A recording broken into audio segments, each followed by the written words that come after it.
On the morning of December 5, 1952, London began to disappear.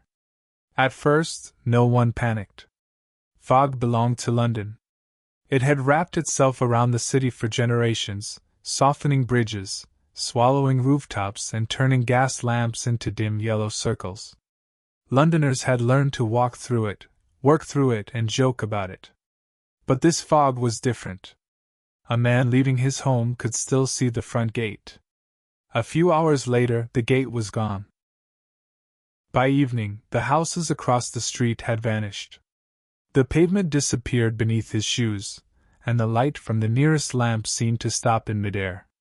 The fog was no longer white.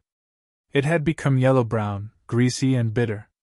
It smelled of smoke, soot, and burning coal. It clung to coats, darkened handkerchiefs, and left a dirty film on windows. Cars slowed to a crawl. Some drivers abandoned their vehicles in the road because they could no longer see where the street ended. Buses disappeared into the haze. Pedestrians became lost only a few blocks from their homes. Then the fog crossed a boundary no ordinary fog should cross. It entered the buildings. It slipped under doors, pushed through window frames, and gathered inside rooms that had been shut against the cold. It reached theaters, shops, offices, and bedrooms. There was nowhere to step outside it, because there was no clear line between the air outdoors and the air inside. By the second day, people were coughing. By the third, London's death rate was climbing. And yet there was no explosion, no alarm, and no visible enemy. The city was being attacked by the air itself. The Great Smog covered London from December 5 through December 9, 1952. Visibility fell to only a few yards in many places, and in parts of the city people reportedly could not see their own feet. Thousands died during and after the episode. But what had created it? Was it a freak act of weather? A failure of industry? A disaster built slowly by millions of ordinary fires? And how could one of the most powerful cities in the world fail to recognize that its familiar fog had become lethal? To answer that, we have to go back long before December 1952. Because London did not suddenly become poisonous. It had been breathing smoke for centuries. For generations, Londoners had lived beneath a dark ceiling. Coal heated their homes. Coal powered factories. Coal produced electricity. Coal moved locomotives and supported the industrial machinery of an empire. Every winter morning, millions of chimneys released smoke into the sky. From a distance, the cloud hanging over London became so familiar that the city earned a nickname, the Big Smoke. The pollution worsened after the Industrial Revolution. Factories released gases and particles into the atmosphere, while dense neighborhoods added countless domestic fireplaces to the same air. Water droplets gathered around tiny pollution particles, producing the thick, dirty fogs that later became known as smog, a combination of smoke and fog. Some of these episodes were called pea soupers because of their yellow or brown color. They were unpleasant. They could sting the eyes and throat. They could make it difficult to cross a street. But they were also normal enough to become part of London's identity. That familiarity was dangerous. When something happens repeatedly, people stop asking whether it should be happening at all. A thick fog became an inconvenience rather than a warning. Trains ran late. Drivers complained. Pedestrians moved more carefully. Then the air cleared, and the city continued. Earlier fogs had already been associated with rising death rates. A severe episode in December 1873 was followed by a death rate roughly 40% above normal, and other major fogs were followed by noticeable increases as well. Yet coal remained at the center of London's daily life. What alternative did people have? Most homes did not have modern central heating. A coal fire was not a luxury on a freezing night. It was how families kept children warm, dried damp clothes, and made rooms livable. Factories could not simply stop producing. Power stations could not switch off every time the air became still. London's pollution was not produced by one villainous chimney. It came from millions of decisions that each appeared necessary. That is what made the danger so difficult to confront. Every fire was small. Together, they changed the atmosphere above an entire city. By the early 1950s, London was still surrounded by and filled with major sources of smoke. Coal fires heated homes. Industrial districts remained active. Battersea and Lots Road power stations stood along the Thames. Diesel buses added exhaust after replacing much of the electric tram system. The ingredients were already present. London only needed the weather to trap them. In early December 1952, that trap quietly closed. The days before the Great Smog were bitterly cold. Families burned more coal to keep their homes warm. Smoke poured from chimneys across London, joining emissions from factories, power stations, and vehicles. Under normal conditions, much of that warm smoke would rise. Higher in the atmosphere, moving air would spread it out and carry it away. But the atmosphere above London had changed. A large area of high pressure, an anticyclone, settled over the region. The air became extremely still. More importantly, a temperature inversion formed. Usually, the air is warmer near the ground and becomes colder with height. Warm air rises, carrying smoke and pollution upward. During an inversion, the pattern is reversed. Cold air becomes trapped near the surface beneath a warmer layer above it. Imagine filling a room with smoke and then sealing the ceiling. That is what happened over London. The warm layer acted like an invisible lid. Smoke rose from the chimneys, reached the trapped layer, and could go no farther. With almost no wind to move it sideways, the pollution remained close to the ground, accumulating hour after hour. The Met Office describes a fog layer roughly 100 to 200 meters deep beneath the inversion, filled with smoke from innumerable London chimneys. But the smoke alone did not create the full disaster. London already had natural moisture in the cold air. Fog formed as water condensed around particles of soot and other pollution. The result was not simply smoke floating through fog. The two became chemically and physically connected. Burning coal released sulfur dioxide. In moist air, some of that gas could be converted into sulfuric acid, creating tiny acidic droplets capable of penetrating the respiratory system. So what looked like ordinary winter fog contained concentrated smoke, soot, sulfur compounds, and acidic moisture. Each breath carried the mixture deeper into the lungs. And because the inversion remained in place, the air London breathed on Friday was still there on Saturday, only dirtier. Then Saturday's fires added more. And Sunday's fires added more again. The city had become a sealed chamber with millions of furnaces burning inside it. The terrifying part was that no wall could be seen. No roof was visible. Londoners walked beneath a prison made entirely of air. At sunrise on Friday, December 5th, the fog did not immediately appear extraordinary. It was smoky and dry, but Londoners had experienced similar mornings. People left for work. Shops opened. Traffic entered the streets. The city behaved normally because normality was one of London's oldest defenses. It had survived bombing, war, and years of hardship. Fog was not going to stop it. But as the day continued, the air thickened. The horizon disappeared first. Then the ends of streets. Then buildings only a short distance away. By nightfall, visibility had fallen to a few yards in many places. The sun had been too low and weak to burn the fog away, and once darkness arrived, the smog became even denser. Streetlights did not illuminate the road. Their beams struck the particles and reflected backward, creating dim halos that made it harder to judge distance. A driver might see a light ahead but have no idea whether it belonged to another car, a lamppost, or a shop window. Road markings vanished. Curbs disappeared. Familiar intersections became unrecognizable. Picture walking along the same street you had used every day for 20 years. You know there should be a bakery on the corner. You know the bus stop stands beside it. You know your front door is 3 buildings beyond that. But the city has erased every landmark. How long would it take before you began to doubt your own memory? In the Isle of Dogs, the smog became so thick that people reportedly could not see their own feet.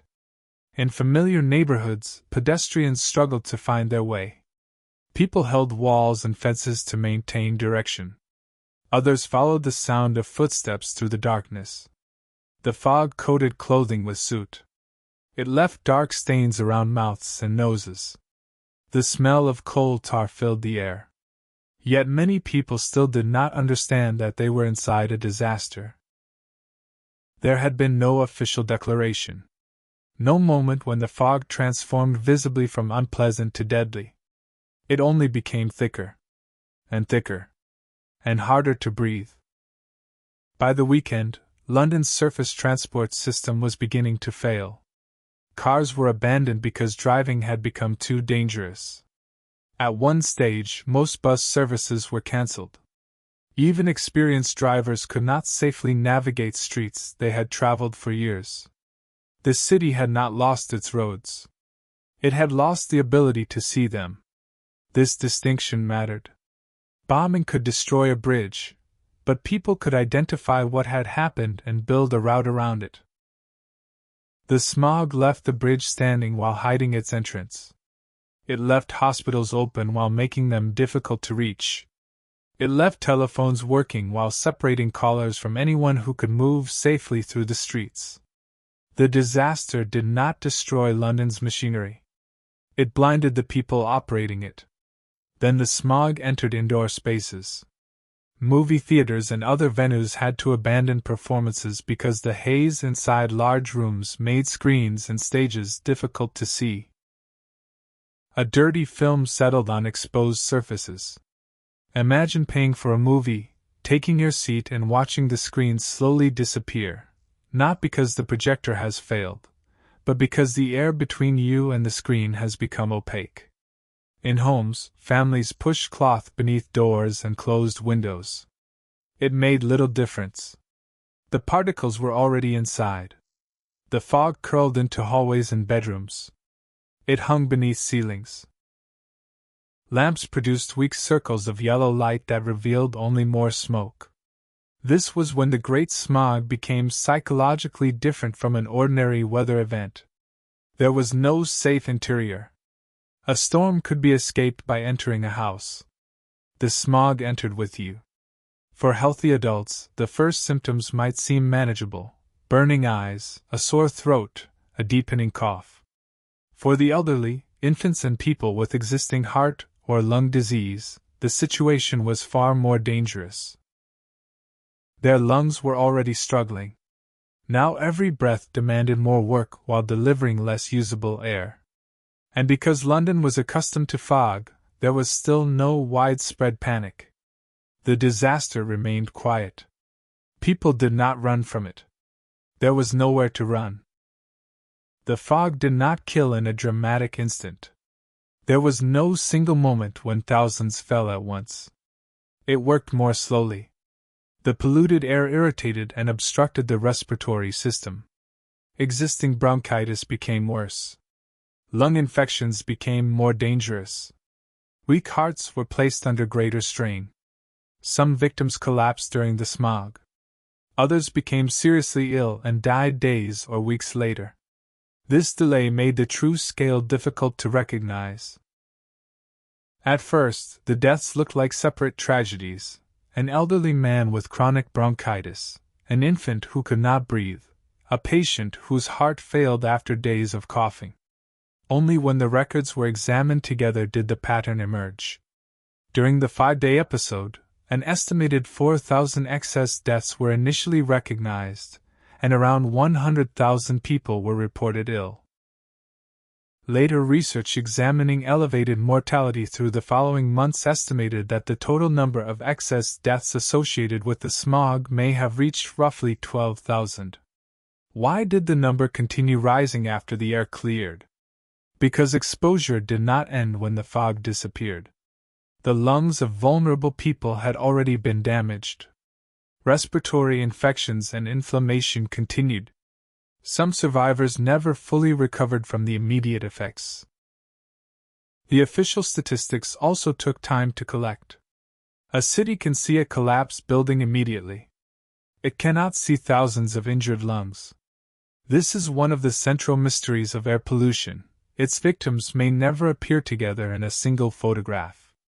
They die in separate rooms, on separate streets, under different names on medical certificates. The cause is everywhere, but the deaths appear individual. That made it easier to underestimate what had happened. The fog had no face.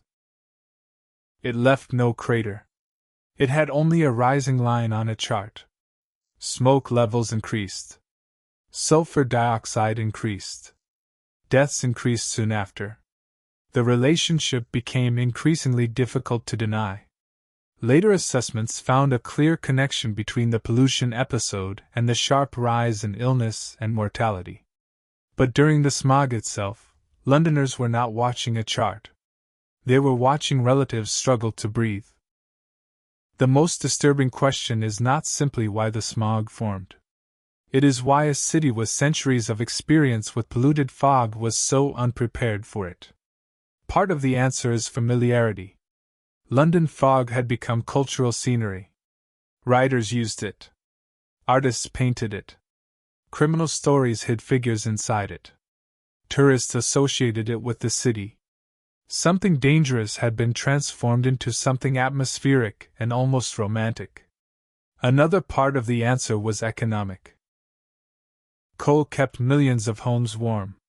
Cleaner fuel was not equally available or affordable, and higher quality coal was in shorter domestic supply because valuable fuel was being exported during Britain's difficult post-war economy. Telling families simply to stop burning coal in freezing weather was not a realistic emergency plan. Industry also mattered. Factories and power stations supplied jobs and electricity. Reducing smoke meant confronting large economic systems, not merely asking individuals to behave better. And then there was politics. Air pollution had been present for so long that responsibility was spread everywhere. Was the homeowner responsible for lighting a fire? Was the power station responsible for producing electricity? Was the factory responsible for remaining open? Was the government responsible for allowing all of it? When everyone contributes a little, everyone can claim that someone else should act first.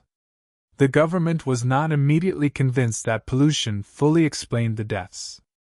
That hesitation delayed the sense that December 1952 represented a political failure rather than only an unfortunate combination of fog and cold.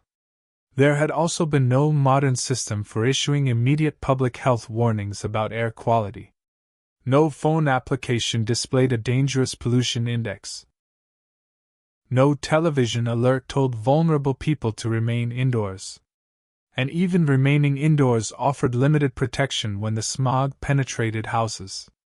London had developed extraordinary systems to monitor military threats.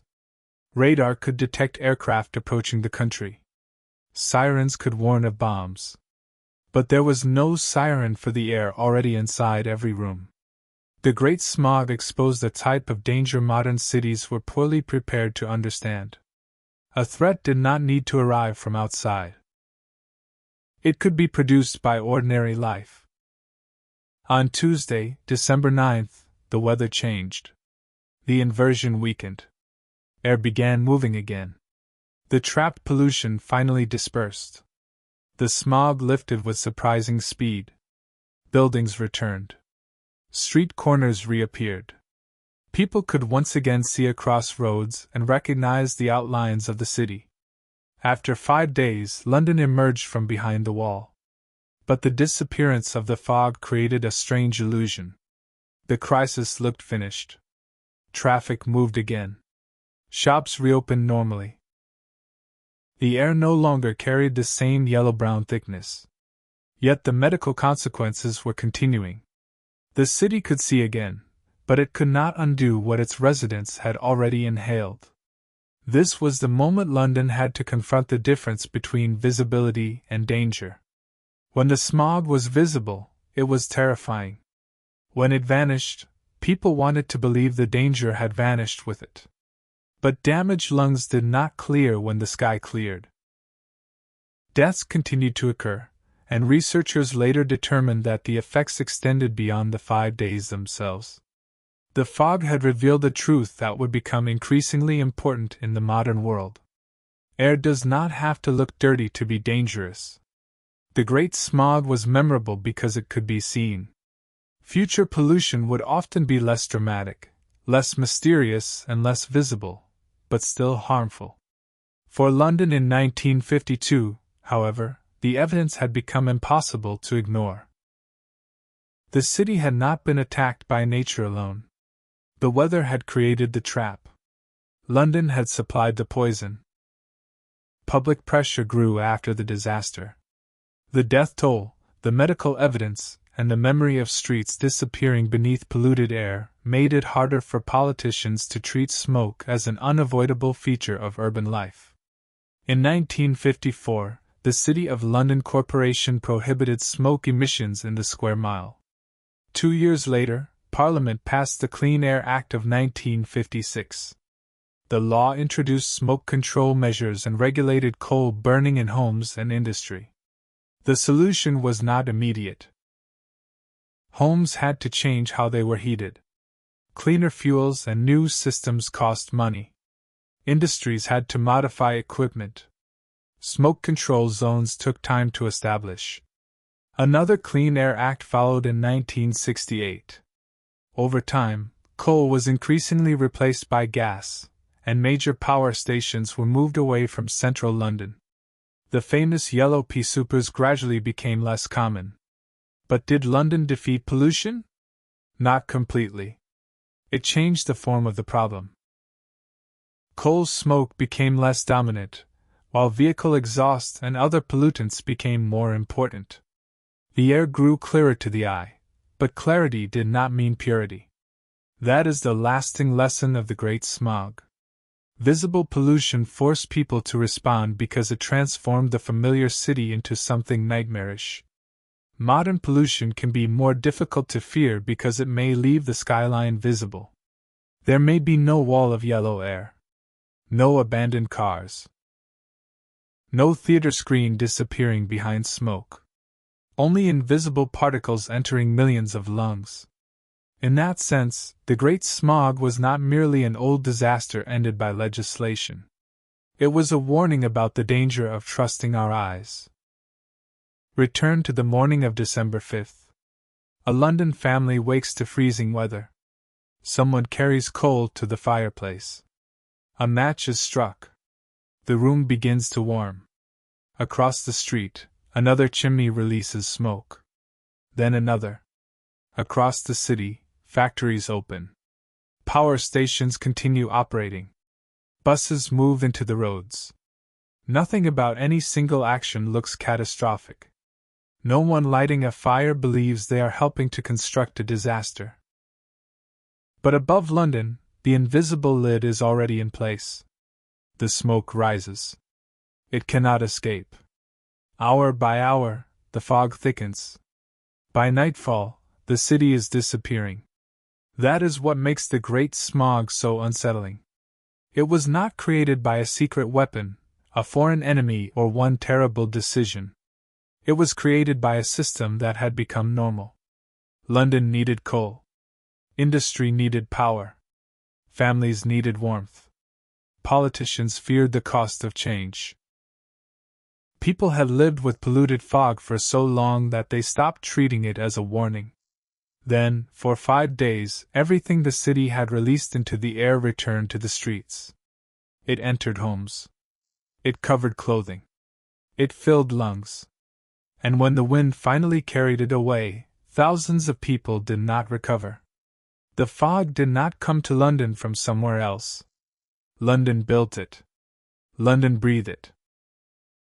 And only after the city could see again did it understand what had been hiding inside the air all along.